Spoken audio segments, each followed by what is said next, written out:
குமரியில் தாய் என்பதை தள்ளை என சொல்வது வழக்கு. இத பேச்சு வழக்குல கேட்டோம்னா, பெலேனி பெண்ணு கட்டின பிறகு உன்னை இஞ்சொட்டன்னு காணக்கில்லையே, பெண்ணுக்கு தள்ளைய வீட்டுல தானே பொருதி பெரிய வயசாங்காலத்துல உனக்க தள்ளைக்கு இந்த உப்பனுக்கும் தவிச்ச வாக்கி வெள்ளம் குடுவல பிடிப்போ.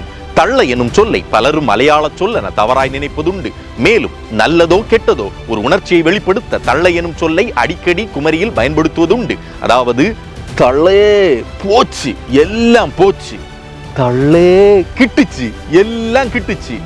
இந்த தள்ளை எனும் சொல்லை கெட்ட வார்த்தை, அதாவது தீய சொல் எனவும் பலரும் தவறாய் நினைப்பதுண்டு. தள்ளை என்பது எப்படிப்பட்ட அழகிய இயல்பான பழந்தமிழ் சொல் தெரியுமா? கருவினை தந்தவன் தந்தை, கருவினை சுமந்து உருவாக்கி ஈன்று புறந்தள்ளியவள் தள்ளை. ஈன்று புறந்தறுதல் என் தலை கடனே புறநானூற்று வரிகளிவை. மேலும் குட்டநாட்டில் தாய் எனும் சொல்லினை தள்ளை என சொல்வது வழக்கு என நன்னூல் விருத்தியுரை சொல்லுகிறது. குட்டநாடு என்பது சேர நாட்டின் ஒரு பகுதி.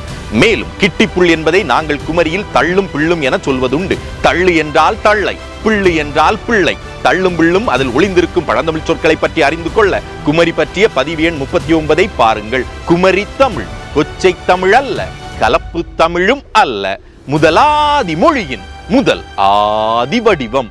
தொடரும்.